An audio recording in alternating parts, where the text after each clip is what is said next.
In this first panel, we're going to take an in-depth look at the UN planning process.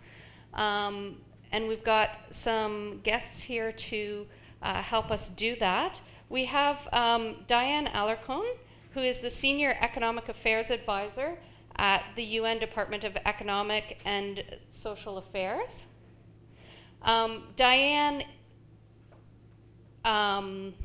Diane's unit prepares the World Economic and Social Survey, and until 2010, she was cluster leader for inclusive development at the Bureau for Development Policy.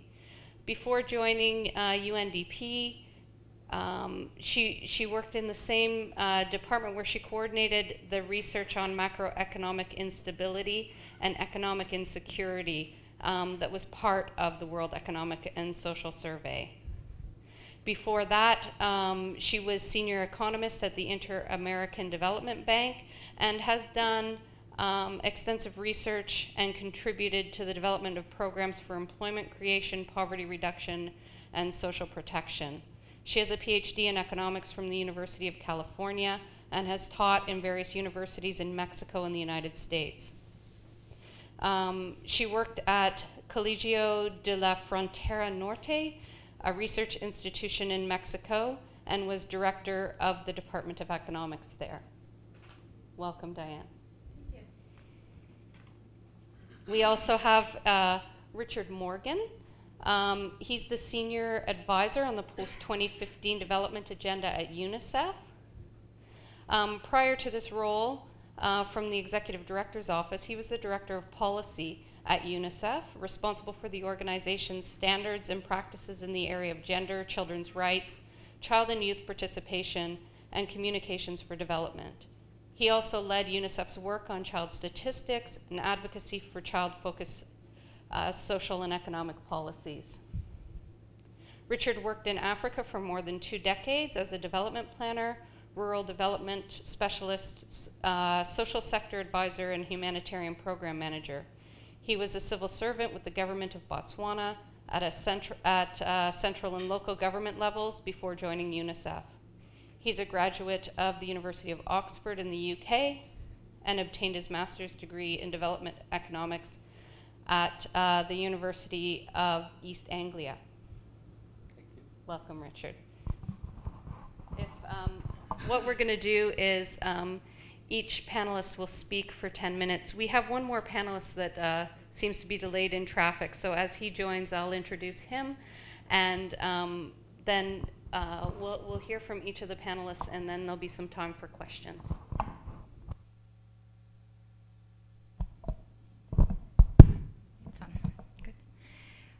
Good. Well, thank you to World Vision for the invitation to be here and to discuss some of the work that we have been doing at the UN and some perspectives on how we see the way forward, at least from what we can see now. And I will start by introducing a major piece of work that the UN concluded just a month ago, and it's probably in your distribution packages. And I refer to it as a major piece of work because it is the product of very intensive work since early this year, January of this year, with 60 UN organizations. So in that sense, it was able to draw from the experience and the vision of the UN system as a whole. Richard here played a very important role in shaping our vision and the discussion on how we see the post-2015 development agenda. So I will start by perhaps taking 5 minutes to go over some of the main messages that are contained in this report, even though you have probably read it already, but it may be good to refresh our memory about what the report, what are the main messages coming from here. The first, or the point of departure of this reflection was trying to look back at the experience of the Millennium Development Goals agenda. and trying to learn from this, from the implementation, from the vision and the implementation of this agenda in order to think about some of the challenges for the future. And one of the things that came out very clearly is that in a post-2015 UN development agenda, we want to retain this format of very concrete goals, targets, indicator, keeping a good balance between realism and ambition in the definition of those global goals.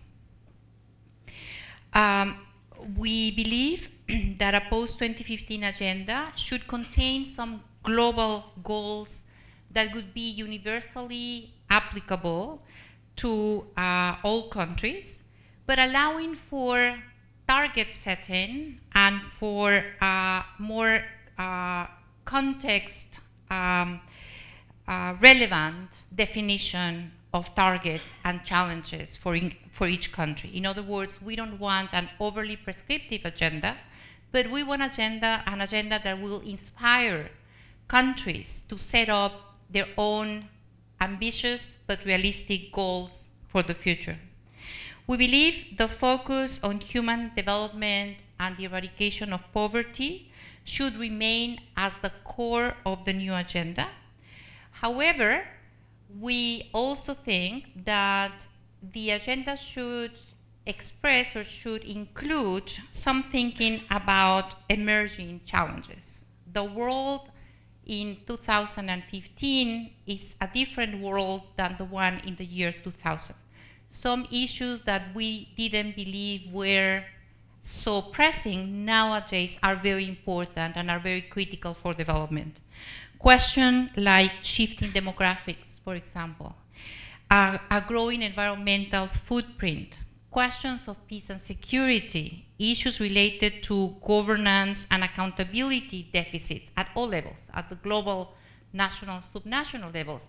These are issues that are taking relevance, that are becoming very important nowadays, and somehow we need to reflect on those, or the world needs to reflect on those in shaping a global development agenda post-2015.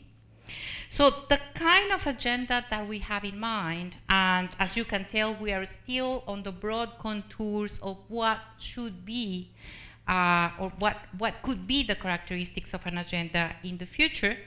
The post-2015 framework, we believe, should reflect on the values that were outlined in the Millennium Declaration.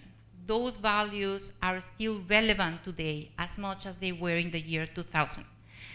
Respect for human rights, equality, and sustainability are three fundamental principles that we believe should be at the center of our reflections. These three principles, then, respect for human rights, equality, sustainability, could inform the identification of global goals around four major areas that we believe are important: inclusive economic development, inclusive social development, environmental sustainability, and peace and security. As you can tell, we have defined such a broad agenda that the big risk we have is one of overloading. The worst thing that can probably happen post-2015 is to end up with a Christmas tree, where there is no sense of priority anymore. So in thinking about the future agenda, three dangers we think, or we have to be cautious about three possible dangers: overloading an agenda, being too prescriptive or too vague, and becoming very donor-centric. Those three things will not help to shape a good inspirational development agenda. So this is, in a nutshell, in my 10 minutes perhaps, some of the main messages that are coming out of this report. There are some questions in terms of process, where we go from here, but perhaps we can leave that to a second intervention, or some of my colleagues will probably complement that. Thank you, Diana. Richard, if I'll give you your 10 minutes now, and then Falu, if I can just hold your introduction until before you speak, if that's okay. Thank you for joining. Thank you very much. Good morning. It's great to be here with you. Thank you for the invitation. And I was wondering if I'd find the office, but I was walking down the street and there was that big sign saying World Vision outside. So it's fantastic, make it very easy. I've enjoyed the last few days from my little hometown of London, watching the TV. So I was kind of thinking with the Olympic opening ceremony, and we have the main Olympics and we have the Paralympics. Actually, my brother's involved in that, so I know quite a bit about that one. But I was wondering if we should have a Children and Youth Olympics as well. Why isn't there one? But then when I started watching the events, I noticed there were all these children actually competing in the main Olympics, gymnasts and so on. So maybe this is already quite inclusive of children, but it's still, you know, if I don't know if it's an original idea to have a Children's Olympics, but if it is, then I'll put a little copyright for either for me or for UNICEF on that. Now, to come back to the post-2015 process, and Diana has outlined for you the focus of the first main contribution to that process, the task team's report of the UN. Let me mention a couple of things. Firstly, there are two main tracks that are emerging in terms of how this process will go forward. The first track was announced in an initial way by the Secretary General back in the spring, I think it was around April, that there will be a high-level panel appointed by the Secretary General, convened by the Secretary General, which is co-chaired by three countries, Liberia, Indonesia, and the UK. Further details about that panel, who will be all the members, the terms of reference, we're expecting very soon, and expect that high-level panel with its terms of reference to get together in September, and then work through until about April, May next year, and then provide a report on their thinking. Together with that, and hopefully complementary to it, the Rio Plus 20 conference set up a working group on what is called Sustainable Development Goals. We don't know exactly what these are yet, but this group, which is going to be established by the member states, by the governments in the UN, is going to have 30 people and be asked to work on the development of Sustainable Development Goals, pretty much along the lines that Diana was describing: goals, targets, and indicators. Of course, we have to see how they go.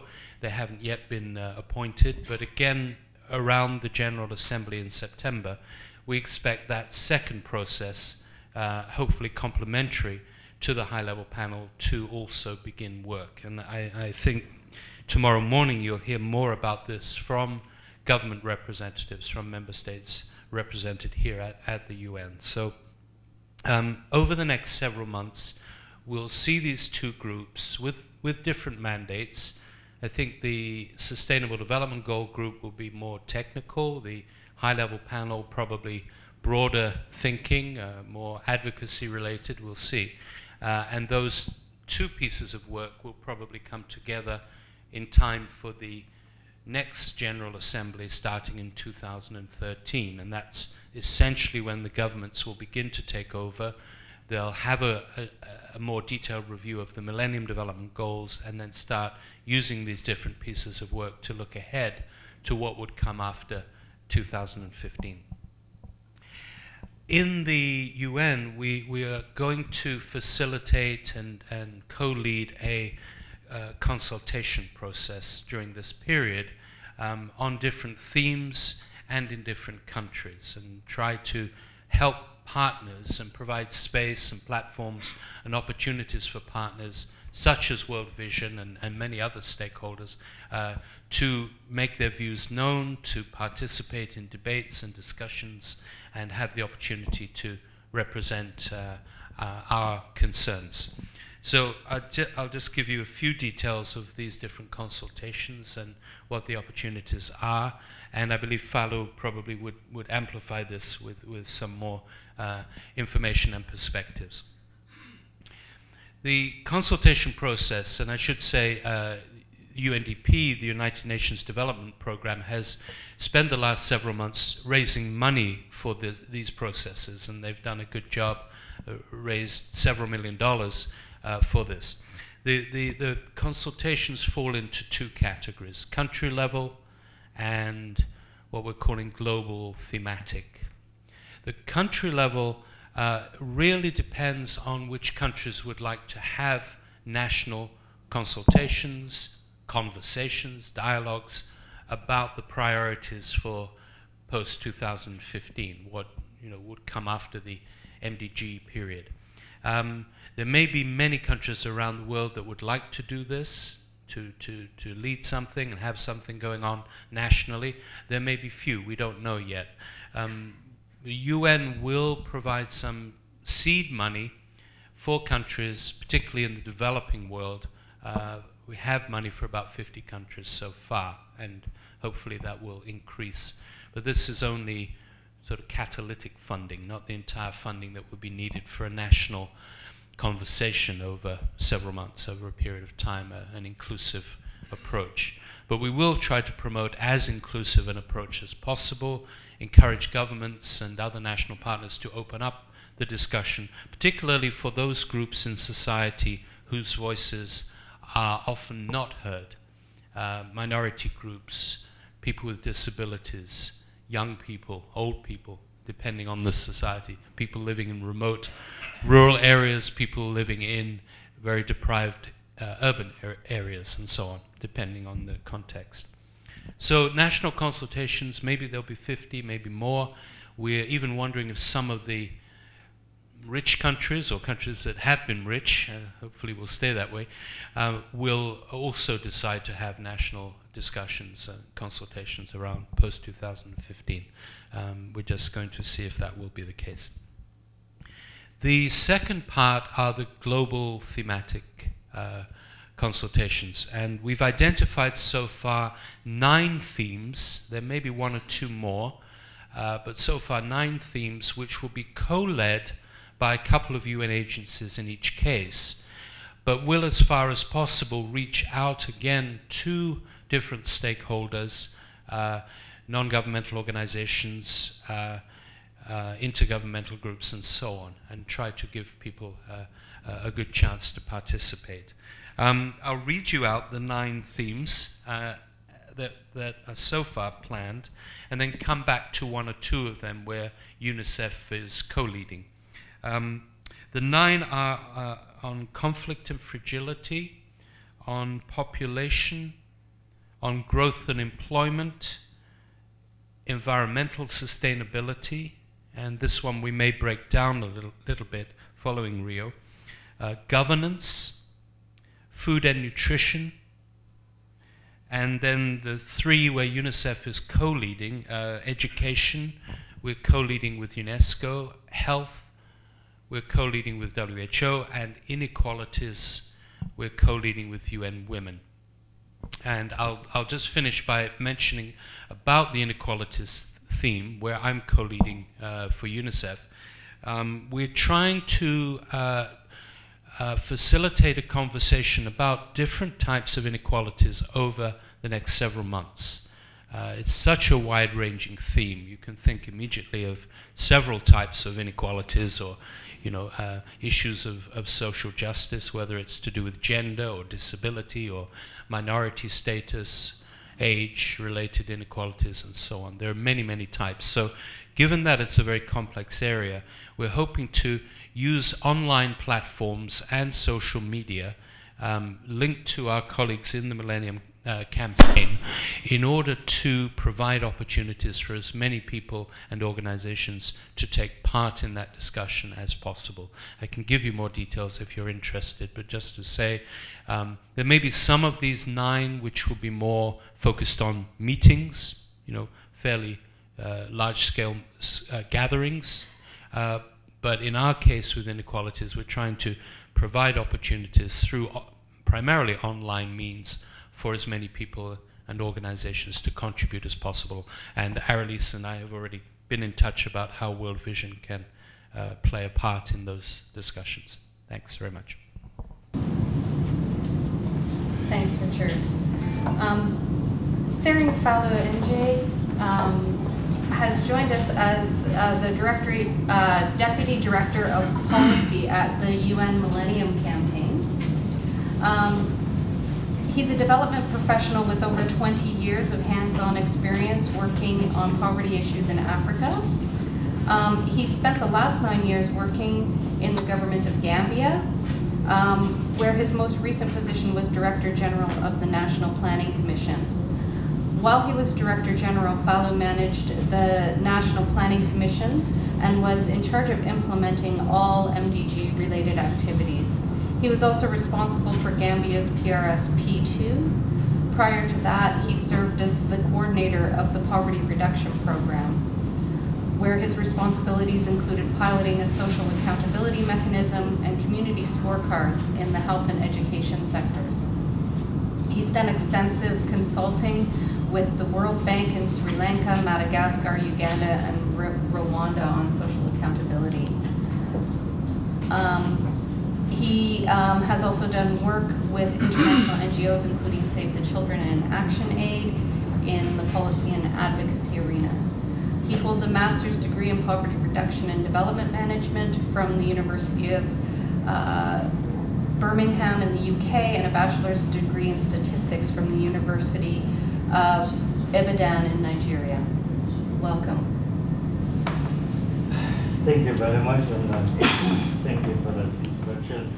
First, I would like to apologize for coming in late. I think my experience was very different from Richard's, because I came here and found out that I left all my papers back in the office. So I spent about 15 minutes trying to locate where this was. But then suddenly I saw the big sign. But once I saw the sign, the second challenge was, how do you get in? I went that side, they tell me, no, you have to go to 2nd Avenue. I came to 2nd Avenue, and the sign is very small, and it really took me time. So I spent almost 15 to 20 minutes moving back and forth. So my apologies for that. I think my colleagues have said quite a lot about the UN process and the UN system, so I will not talk a lot more on that again.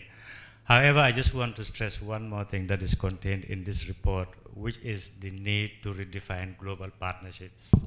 That in the next development framework, we need to ensure that the partnership is really global, with clear accountability frameworks for both developed and developing countries. I think this is something that we're hoping to get in the next framework. Now, for us as the Millennium Campaign, our focus on the post-2015 framework is based on something that was stated in the SDGs report to the General Assembly in 2010, which stated that the 2015 development framework is likely to have the best development impact if it emerges from an inclusive, open, and transparent process with multi-stakeholder participation. So for us, therefore, our focus is on ensuring inclusivity of all stakeholders in this process. So one of the main things that we are engaged in is what is called a global conversations program, or the global conversation aspect of the UNDG project. Richard has already mentioned that there are consultations at the national level, which for now are 50, and hopefully we're working on increasing that to about 100. And then also there are the thematic consultations in 9 thematic areas that he has given you the details of. Now, a third component of that is what is called a global conversation. And this global conversation overall is meant to ensure that stakeholders are actually engaged and involved in the process. This has both an online as well as an offline component. But first, let me talk about the 3 components. There are 3 main components of this online global conversation. First, there's the design of a web platform that would be jointly owned by the UN and civil society. It's not a UN website, but it's a jointly owned website being designed. And actually, we would have a soft launch of this website tomorrow as part of the launching of the high-level panel. So there will be something up there. It's not complete yet, but there will be something up there for people to see.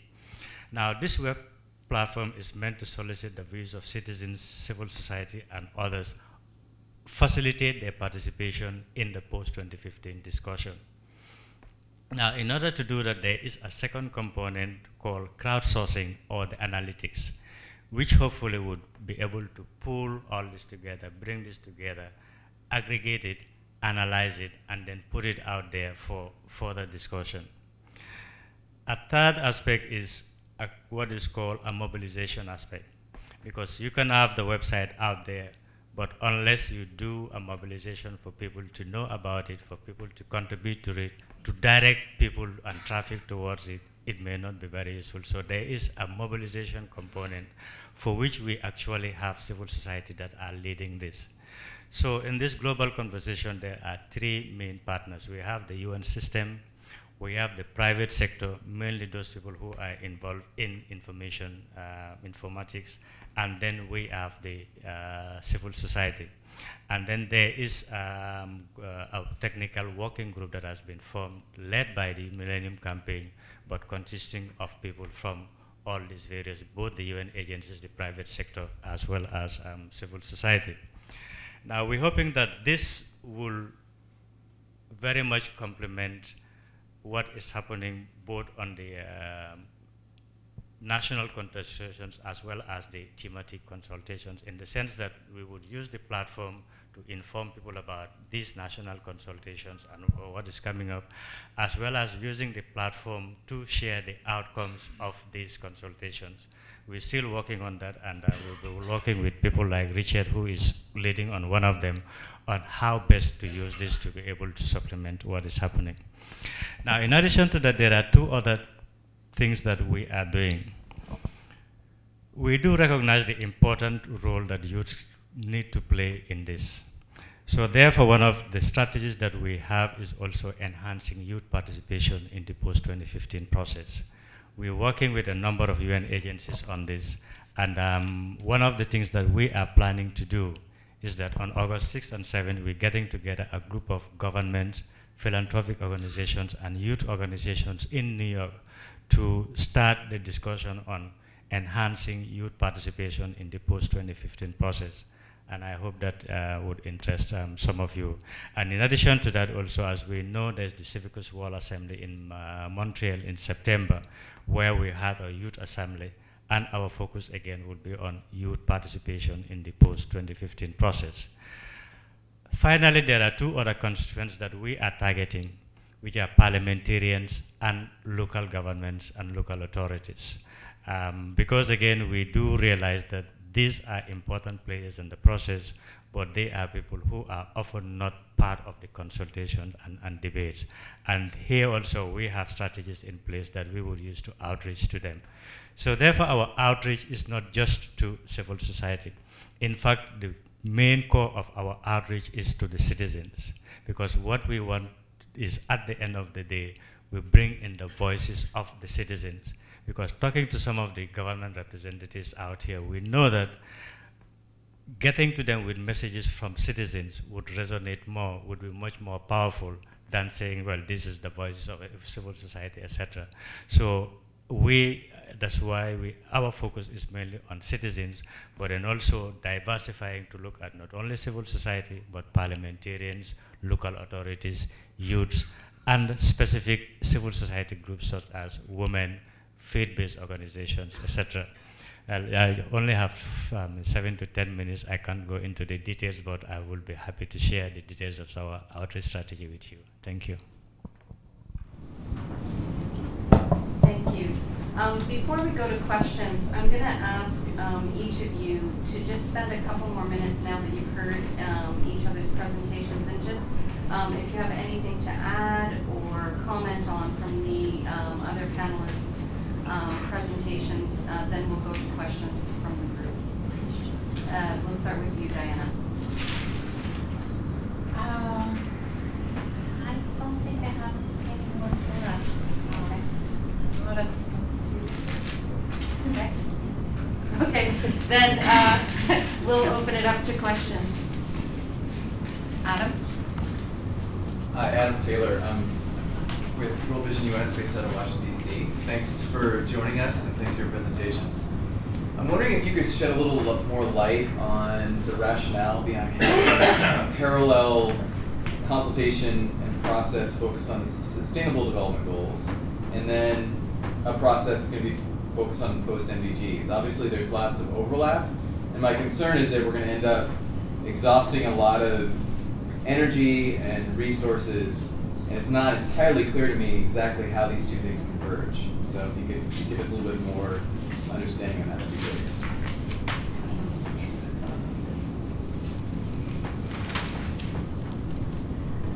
Do any of you want to take that? Yes, just perhaps colleagues will want to complement, but no, it's one and the same process. There are two, in terms of the consultations. The national consultations, the thematic consultations, are going to be very much the same process, right? If you look at some of the thinking on post-2015, it does include all the elements of sustainable development. So it's not two parallel conversations in terms of the content, the vision, the type of goals, targets that you can define along these three dimensions of sustainable development, plus issues of peace and security.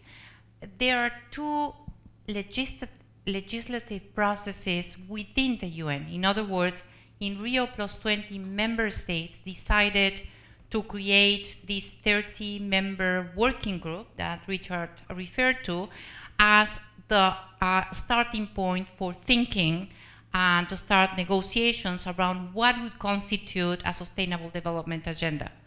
Whereas in the post-2015 process, member states in the year 2010 decided that they wanted to initiate the thinking on this, and they wanted inputs from the UN system, part of which is precisely this report. So it's two tracks in terms of the legislative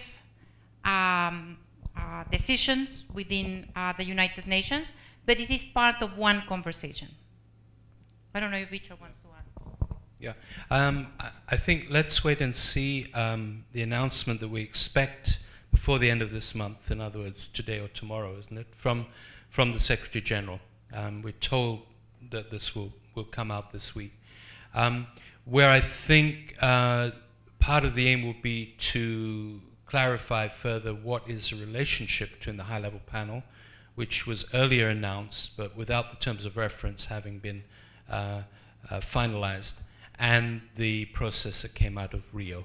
Now, obviously, the process that came out of Rio was the decision of the member states, not of the UN Secretariat. The first UN, if you like, being the member states, rather than the second UN being the Secretariat. But we trust, and what we'll be looking for is that there will be a complementarity between the two. As Diana said, we hope they'll be founded on the very same principles, which go back to the Millennium Declaration, which was the start of the process, and the declaration is still valid for now, and it doesn't have a time limit on it.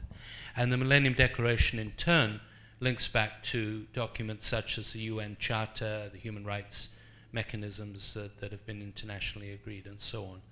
So, you know, the ground is a common one, the foundation is a common one. There'll be more conversations too. I mean, there'll be civil society conversations well beyond the UN, that the UN may not take part in at all in any form.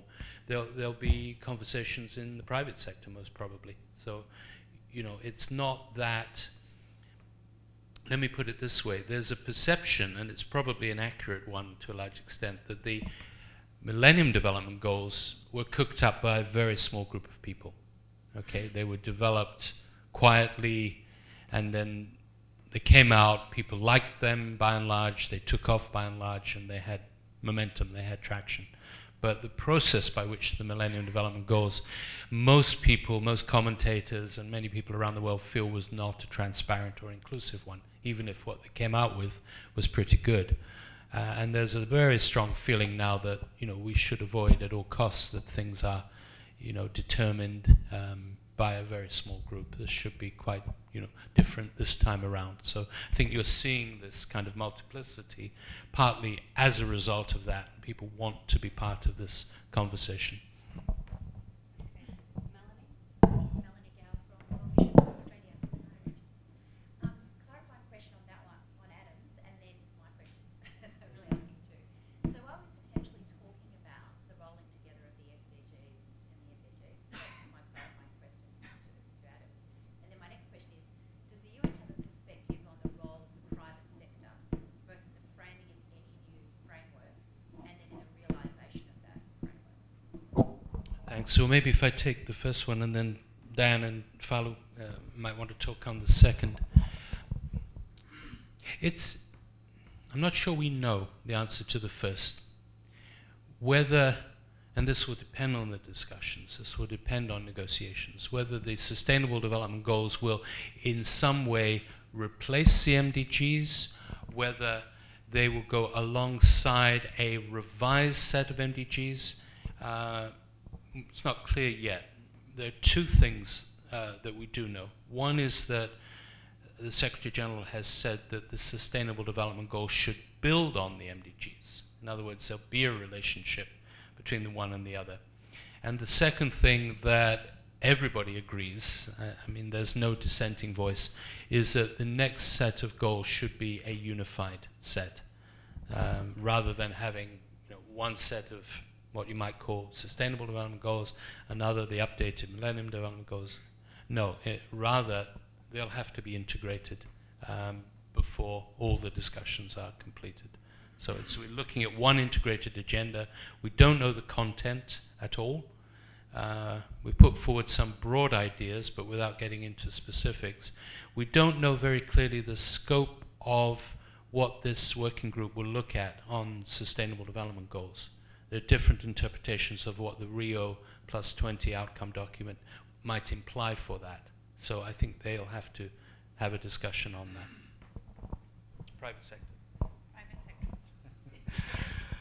Well, private sector, I'm not sure really. I think it's still not very, very clear. What we're trying to do at our own level is to bring them in, but where they actually do make a contribution in terms of, for instance, dealing with this whole issue of the information issues. But I don't think I can give you an answer at this point. But I just want to go back to this issue of MDGs and SDGs. And also to say that I don't think we just leave it to the UN. The civil society also have a role to play in this because it is still being discussed. For us as the Millennium Campaign, we had facilitated a number of discussions among civil society even before Rio on looking at what are the potential links between Sustainable Development Goals and the MDGs and how do we move forward during the intersessionals and also during the World Bank meetings. And I think there is need for civil society to come into the debate and come up with your suggestions as well, how you see it. It's not just the UN, by the UN I mean member states as well as the UN technical staff, but civil society have a role to play, and your views on how we need to move forward would be very much welcome as well. Can I say just one word on private sector? Because I am sure what you were referring, when we refer to private sector, we are usually thinking about the large corporations. They have been playing a role, an increasing role globally, and they will continue doing so. Most of the time, what we recognize it through philanthropic organizations. So through the discussion, the inclusion in the conversation through philanthropic organizations, the conversation is also inclusive of. But there is another very large private sector we usually don't refer to as a private sector, which is a small scale holders, farmers, informal sector, which are small entrepreneurs, those are also part of the private sector. And if we are explicitly including those in the global conversation, so yes, the private sector is included, I would say.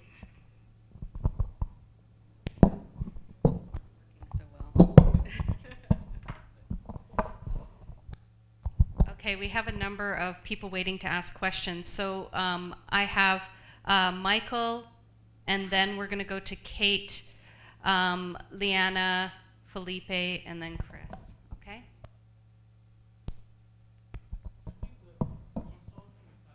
And local authorities. It's really a very good one. That will enhance state ownership and accountability. Now, my question is, what are the considerations for the thematics as well as the countries that have been selected? What are the overarching considerations for selecting those teams as well as selecting those countries? And I'll just add that Michael's the head of advocacy for our West Africa region.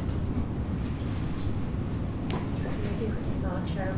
Maybe they can identify themselves. Yes, please.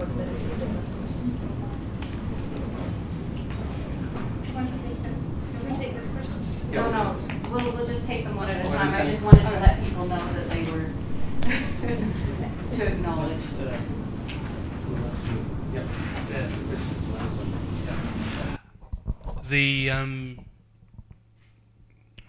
I don't know how the 9 themes were selected. They kind of just emerged in the discussions in the UN Development Group. We think they're fairly inclusive.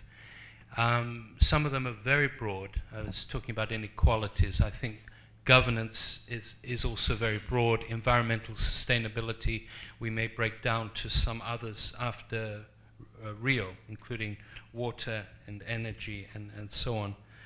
Population, growth and employment. These are all cross-cutting. The funding for these is not massive. I mean, we have about $180,000 for each of these at the moment, with which to do our best to run a global and inclusive process. But a lot of it is going to have to be internet-based, social media outreach. There's not a lot of funding and possibility for big meetings. So if we're looking, for example, to include specific constituencies such as local government, members of parliament and so on, I think we're going to have to do that through existing networks of MPs, of local government, global local government structures and so on, and use existing networks for that outreach. At national level, a lot will depend to what extent governments themselves will mobilize and use their own resources and mobilize the resources of their partners. In other words, at national level, if people are very enthusiastic about this and want to do a serious, deep, wide-ranging consultation rather than just one individual meeting, that kind of thing, one big meeting, it'll be primarily up to countries to put in the resources, because the UN for each country will have very little, if any at all. What the UN will try to do whenever called upon by countries is to make the capacity of the UN country team available, even in countries where there won't be any seed money available. The UN country team, to the extent that it exists, should and would be called upon, and I'm encouraging our UNICEF officers to be available to help, to advise, to be part of the national discussions wherever governments would like the UN to do that. And that could help with mobilization, with communication, areas in which we tend to have some capacity.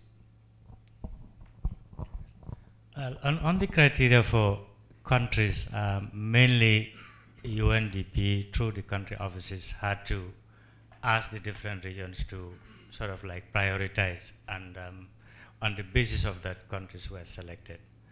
Some had wanted to do it, some did not want to do it, and then also we had to look at a number of criteria to decide on this. But again, the 50 is not all. Based on funding, this will be increased, and ideally, hopefully by 2015 we would have had the consultations in every country. Now let me just come back to something Richard has said regarding the consultation at the national level. What the UN would be doing, as he says, would be just providing some seed funding. So it really depends on efforts at the national level to ensure that these consultations do happen. And we've worked so far in 3 different countries. I don't have the time to give you all the details, but let me just give you a gist of it. For instance, in Nigeria, we're working with the Office of the Senior Special Assistant to the President on the MDGs, who did an initial consultation with all stakeholders. And then now they have identified consultations. As you know, Nigeria is quite big at the level of the states. And then within those consultations, there would be specific consultations with parliamentarians, with women's groups, etc. Sort of like both the thematic areas will be merged into the various consultations at local levels. And then now at the end, they would work with the UN to pull all this together to come up with what they call a sort of like position paper on post-2015 for Nigeria. In Nepal, what we did was we worked with the NGO Federation, who actually led the multi-stakeholder consultation, again doing some initial consultations, and now working with the UN country team to do the oral consultations.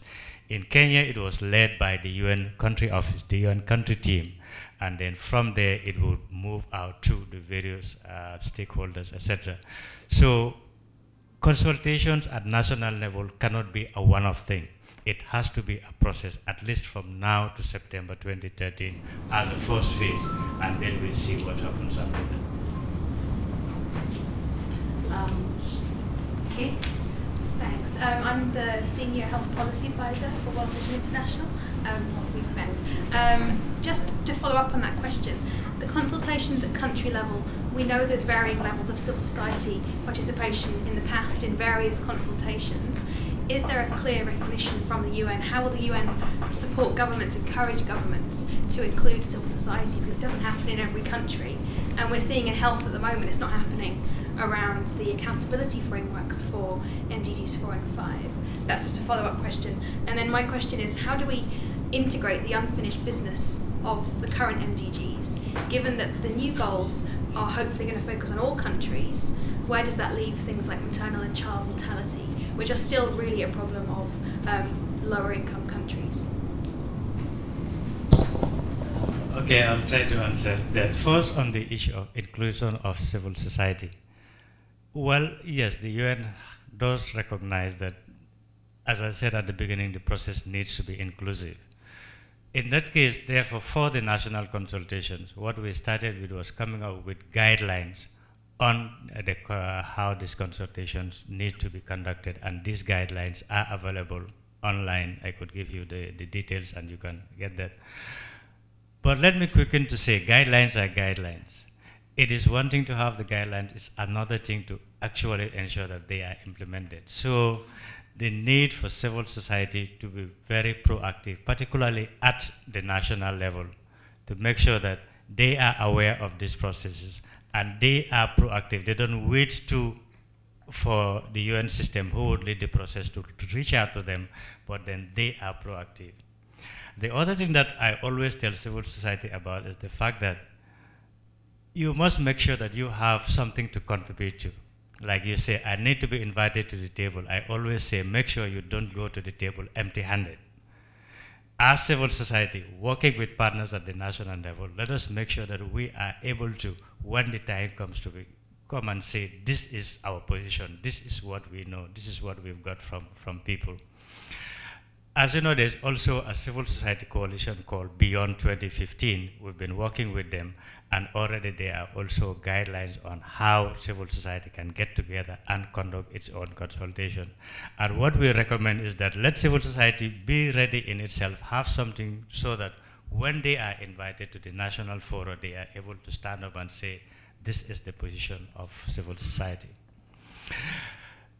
Of course, yes, for us as the Millennium Campaign, I think your question directly relates to us because we were set up to campaign on the MDGs. And now here we are jumping on the post-2015. So we have to do a very, very sort of a balancing act between still pushing for MDG acceleration, making sure that there is need to focus on and press for the MDGs, whilst at the same time also beginning to look at what a post-2015 framework would look like.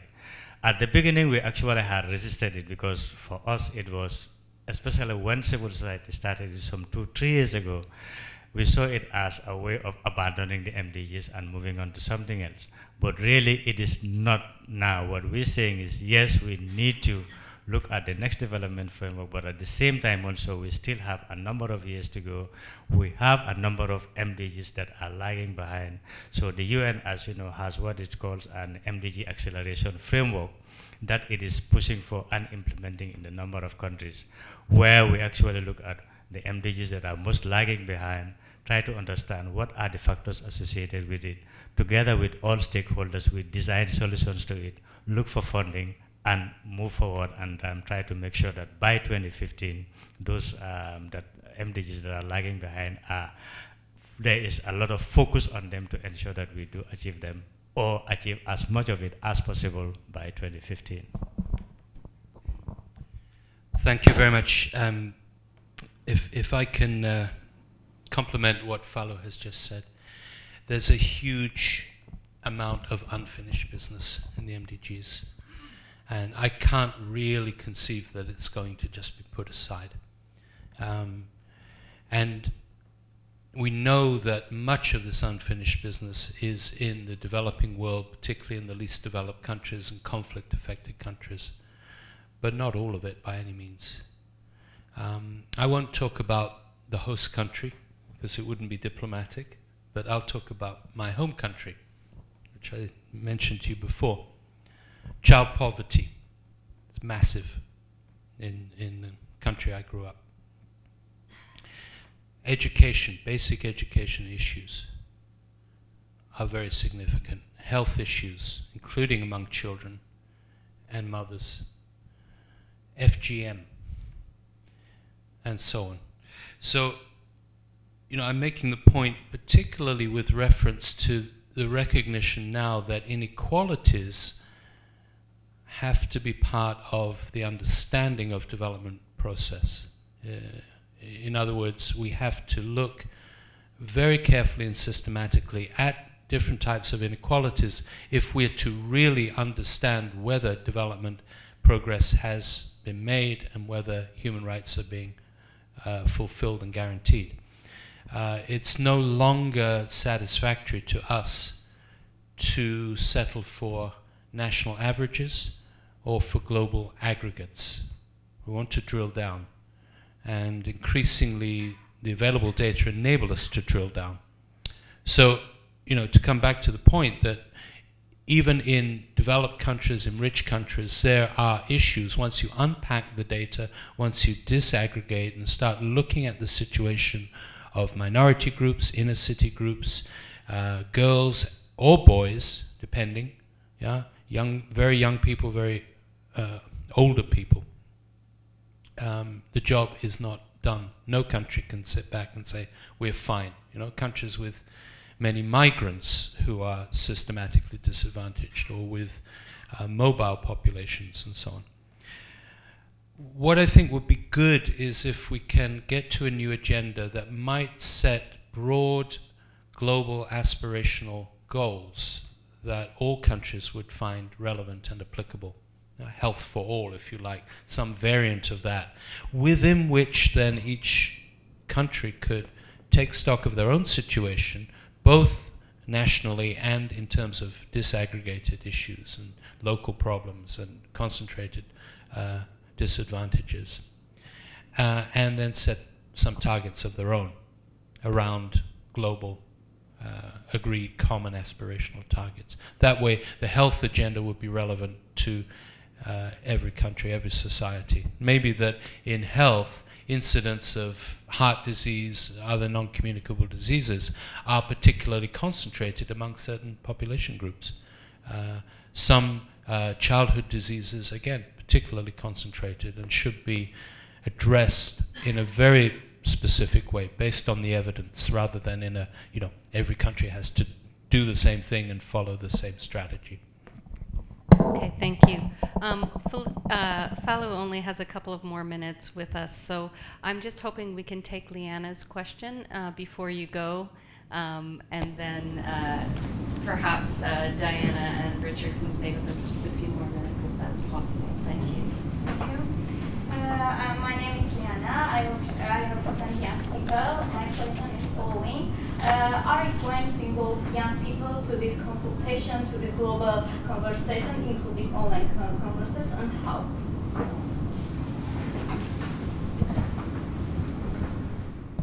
Yes, as I said, there is a recognition of the need to really involve and focus on young people, and also for the next development framework to focus on the needs of young people, be it on education, on health, employment, etc. For now, there isn't any specific strategy on doing this, but what we are doing as the campaign is that we are working with, there is an interagency UN group focused on youth who are getting together and working on a strategy of how to engage and involve youths in the process.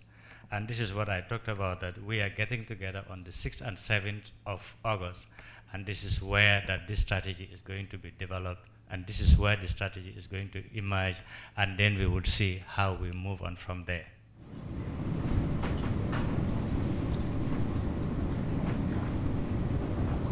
Okay. Do you need to? Sorry, I need to leave because I have another meeting at 10:30. Okay, thank you so much, Falu. Thank you. Okay, can we hear Felipe's got a question?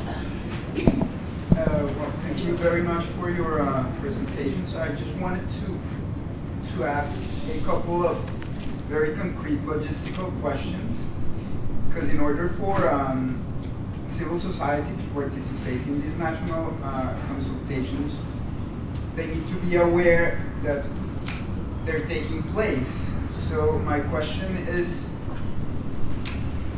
more or less, is there somewhere where we as an office can help our country offices become aware of these processes? Is there a place where the information is being put up? Is there a centralized place where we can go to see what's going on? Because apparently at least three national processes are ongoing, which Falu mentioned. So I just wanted to ask you about that.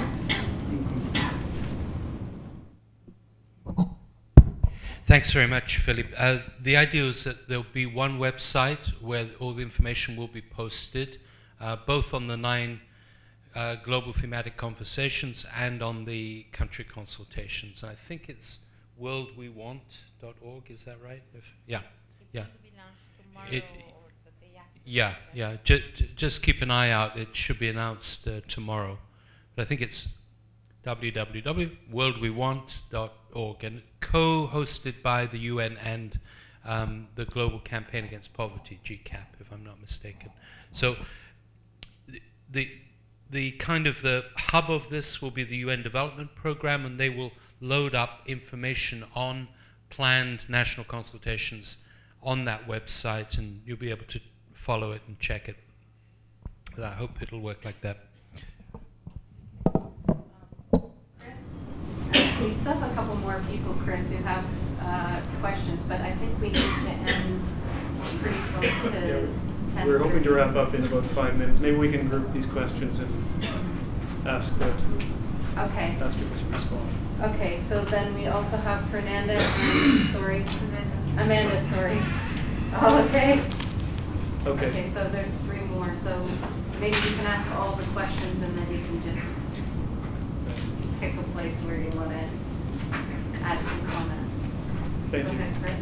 So we part of the reason for us being here for these 2 days is to develop our own roadmap, our own plan for how we're going to engage in this process going forward. Obviously, we have some ideas about that, but you've been referring to this. But if you could be very specific, as you look at the next year, as we head towards the 2013 UNGA, what would be your, so if you just have one recommendation for how you think World Vision and other CSOs should be involved in this process, what would that be? Okay, and Fernanda?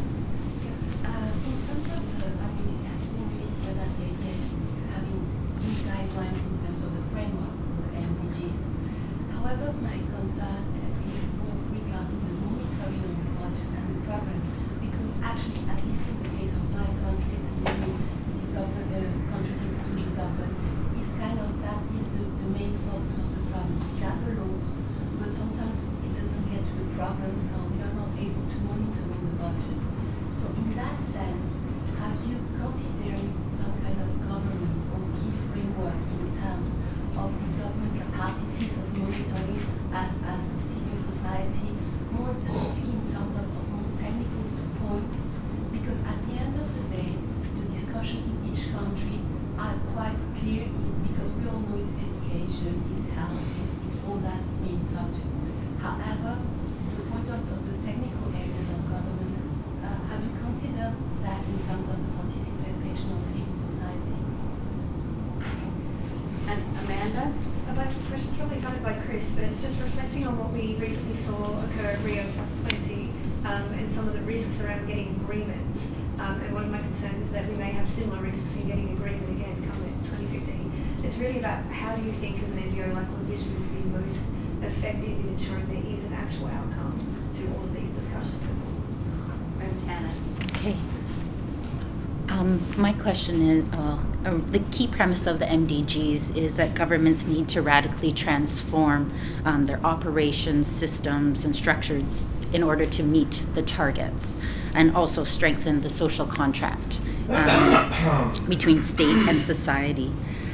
Rather, the MDGs were largely projectized by governments, by donors, by NGOs, and in turn implemented quite piecemeal. So my question is, what type of new directions, commitments, support do you envision that this process will have to transform the systems and structures of the governments and promote the legitimacy between the state and society, countries, civil society, countries, where they will be implemented, SDGs or post-MDGs?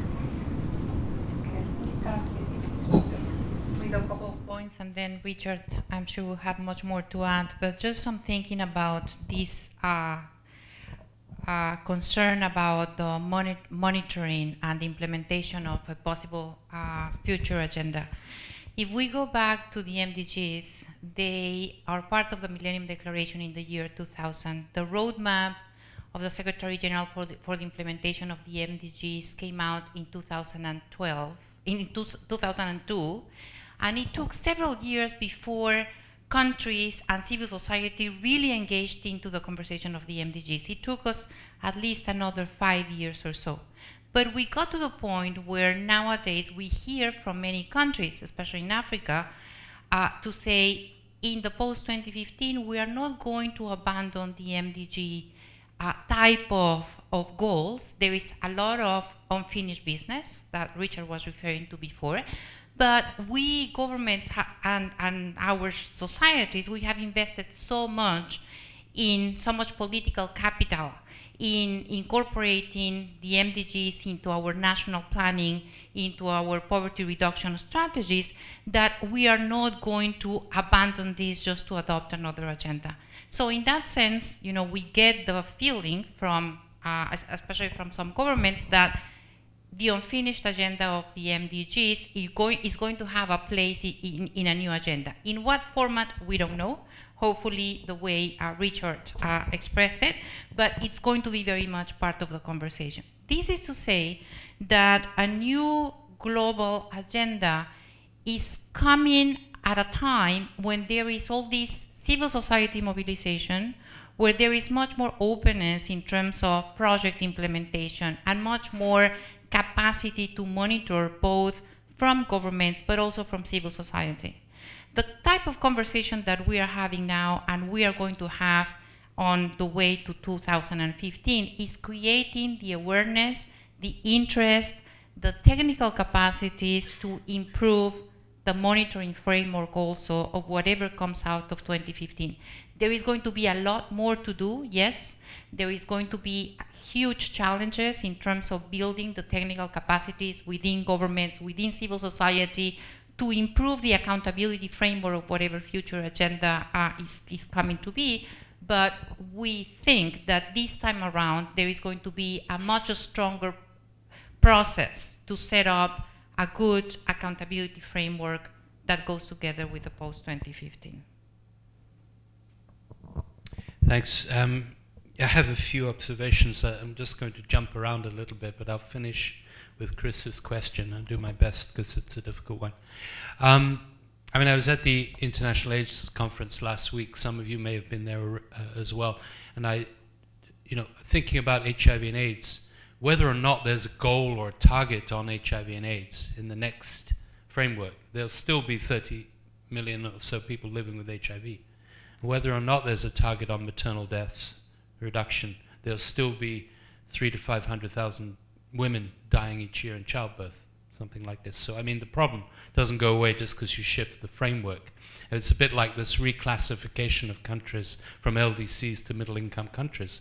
It's still the same people who are poor in those countries, even if their country has been reclassified. So to me, these debates about frameworks and classifications can be a little bit misleading. I think we have to keep our focus on the problems, on the violations of human rights and the shortfalls, wherever they are, whether they're in rich, poor, LDCs, middle-income countries, whether they're in a framework or not, the problems of humanity are still there, and it's our duty to act upon them as best we can.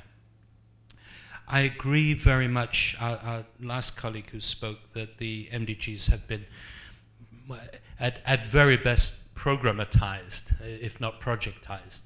The MDGs said nothing about the strategies by which they should be pursued and attained. You have to look back to the Millennium Declaration at least for that, and many people took the MDGs out of context from the Millennium Declaration.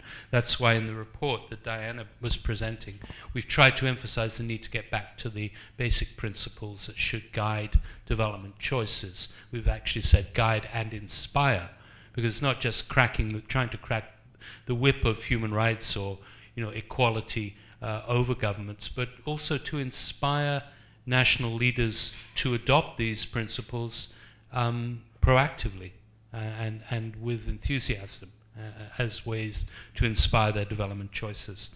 So we would hope that the next framework will have a strong and inseparable grounding in a set of principles like the Millennium Declaration, or indeed the Declaration itself, and not detach goals from those fundamental principles on which they should be based and which should inspire the strategies, including universality, non-discrimination, and so on, through which goals should be pursued.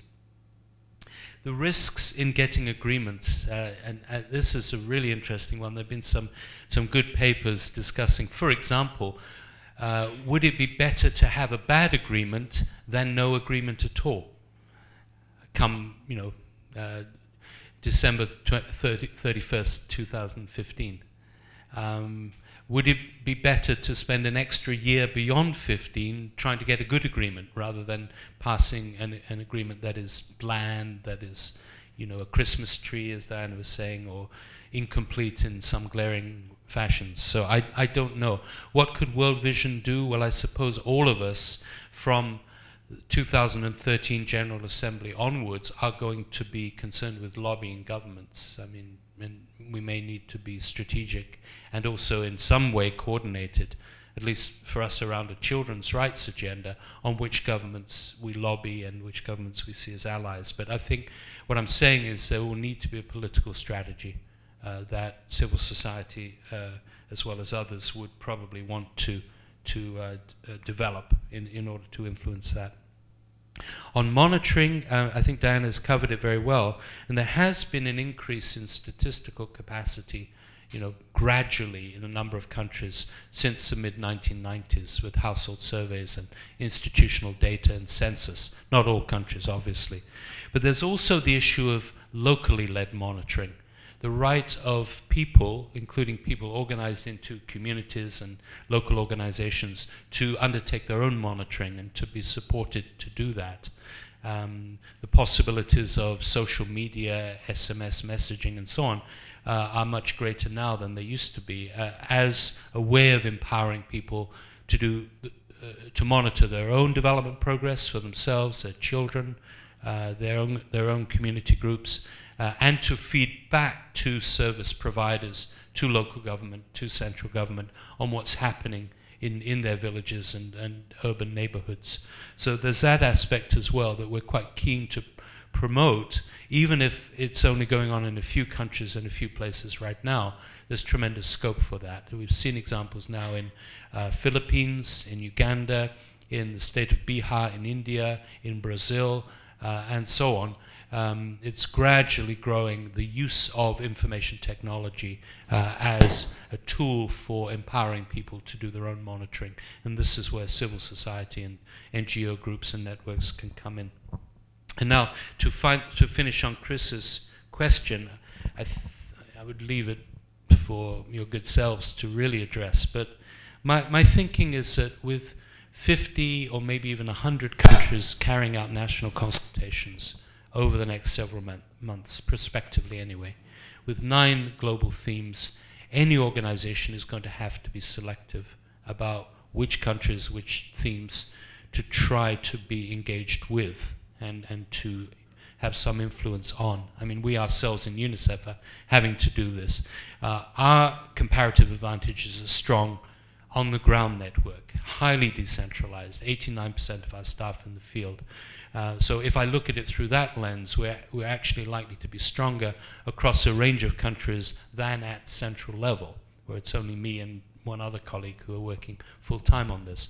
So, I mean, from that perspective, you may, I suggest, want to think about World Vision's field infrastructure, if you like, in terms of human infrastructure and human capacities, as a guide to where World Vision could best engage. When it comes to the global themes, I think it would be a process of matching up your global priorities with those 9 themes and possibly 1 or 2 others I mentioned. Possibly water and energy may emerge as themes as well if funding permits. But seeing which of those 9 at least you think it's most important to engage with. And if they include the ones where UNICEF is co-leading, I'll be very pleased to try and facilitate your participation, either directly as World Vision or through, for example, Beyond 2015. We're working very closely with that coalition of which I believe World Vision is a part. Thank you, Diana and Richard. This has been extremely helpful to us as we start our internal conversations about how we best engage in this process. And we look forward to working closely with you across the next year and a bit, I guess. Thank you.